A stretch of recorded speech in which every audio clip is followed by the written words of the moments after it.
Good evening and welcome. We are starting with the top story that we have been tracking for you, the Union Budget 2021. And to join us for more on this, we are being joined by Sanjeev Sanyal, the Principal Economic Advisor of the Ministry of Finance of the Government of India, live from New Delhi. Thank you for being with us on this broadcast. I'll jump straight in. Experts are questioning the gigantic budget deficit. And was this deficit expected? And furthermore, how much time do you think that the economy will take to return to the path of fiscal consolidation? I think when you're looking at what we have done is basically we have gone for growth. If you read the economic survey that just came out a couple of days ago, the point we were making is that we happen to be in a situation where it is actually worthwhile for the government to run a somewhat larger fiscal deficit, even from a purely fiscal perspective, fiscal consolidation perspective. The reason for that is this is a moment where the kick you will get from growth, particularly from infrastructure spending, would more than make up in the medium term for the debts you're running up. So what we are basically in our judgment is that, look, let's go for a somewhat larger deficit. And of course, this year was 9.5, but next year too will be 6.8. And that money is now being channeled into a massive infrastructure build out that is expected to drive growth up. You may have noticed that the budget itself accounts for a nominal GDP growth rate of 14%, but that's in fact more conservative than the one that is there in the economic survey of 15.5 and what the IMF expects. So I think what you will see here is a clear commitment from the government to accelerating growth. Right. Growth most important at the moment, considering the big economic impact of coronavirus. I want to come back to that, but keeping in mind the recent farmers' unrest, are you satisfied with the announcements made on agriculture, considering they occupied a significant part? Sorry, I couldn't quite understand that question. Okay, keeping in mind the unrest with the farmers recently, do you think that this budget, they've made a significant contribution to agriculture? Do you think this goes far enough? I think there are a few things you need to know about agriculture. First of all, from a purely cyclical perspective, agriculture was not affected in quite the same way as industry and services because of coronavirus. So as in a purely cyclical sense, that is not where the problem was. The issues really were structural in agriculture, relating to particularly the freedom of the market system in agriculture. As a part of that, we have done a bunch of reforms. There are obviously certain concerns that the farmers have, which is now being worked out. But by and large, the issue here is to invest into a modernized Indian agricultural sector, which both is able to deal with more freer internal markets and has the resources to invest into supply chains and cold chains that are needed for having both internal as well as ability to export agricultural products. So I think a lot of resources are being put into that. In fact, if you will notice, there is a surcharge that was there on fuel that has now been specifically transferred into being earmarked as a agriculture cess, so that it's very clear to everybody that this money is being put in place into a box for agricultural investment.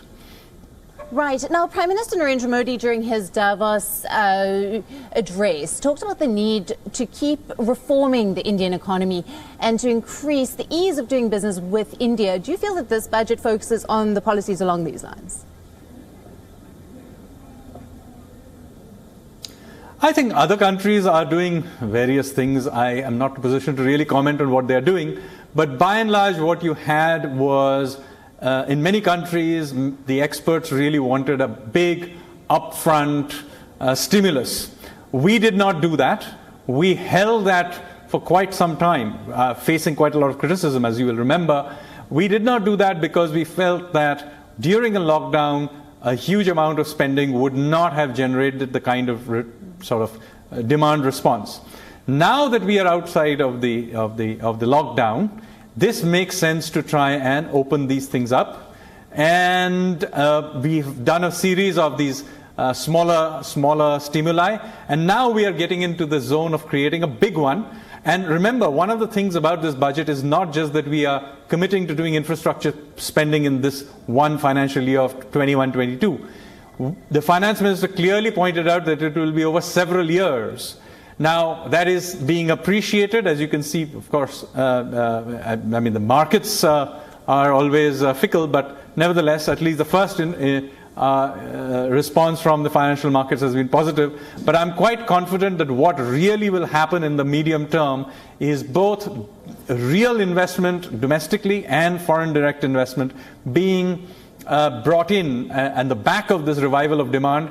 And of course, we have put in place all the supply side things as well. Through the course of the lockdown, if you will remember, we're doing a whole bunch of structural reforms. So the supply side has been opened up, and now we are driving the demand side through. And I think it'll crowd in a lot of investment, both foreign and domestic. Right, Sanjeev, on foreign direct investment, India has raised the limit in insurance sector, as an example, from 49 to 74. Now, obviously with the hope that this move will increase the capital inflow in insurance companies and enhance their expansion and growth. Take us through some of the other moves. We've also seen that could possibly go against FDI, the increase of customs and excise. How do we think this will impact things?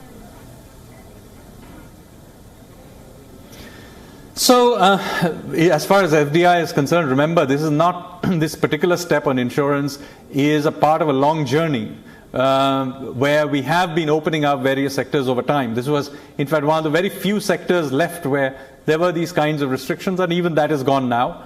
FDI inflows, even through the very worst of the pandemic, were actually very strong. We are seeing a lot of global supply chains relocating to India. We have something called a PLI scheme, which you may know about, which is specifically targeted towards creating major clusters and export-oriented industries and competitive industries. And we have got very good response to that already.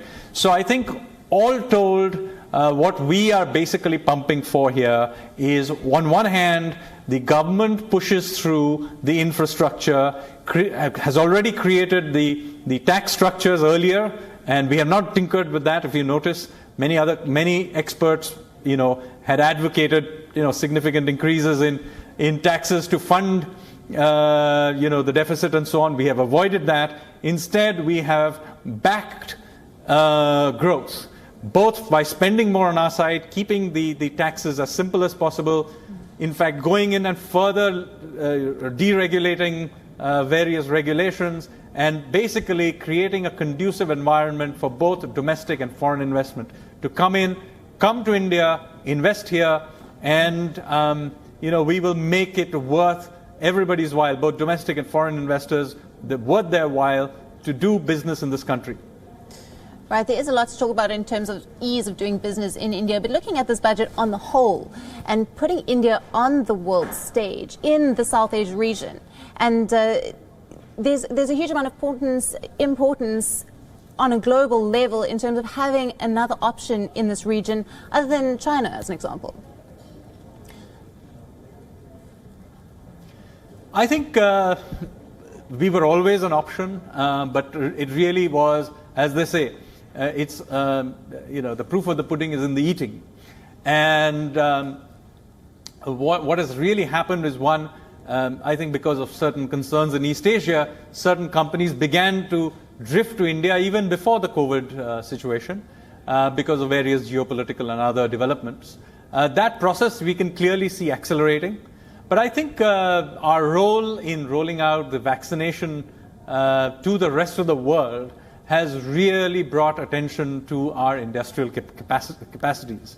The fact that India is part not just of its own solution, but of a global solution, and that we have not only managed the pandemic and its economic fallout much better than virtually most countries in the world, but we have also now contributing to solving it in the rest of the world. I think that message has come through very, very clearly. So if before it was something people said, yeah, India is an option, maybe, I think our administrative capacities, our clear messaging, the fact that we are willing to put our own money behind this by putting in all this infrastructure that we have just announced, I think all told, if you ask an international investor how they view India today vis-a-vis how they did before the crisis, I think, ironically, we would probably look a lot better today.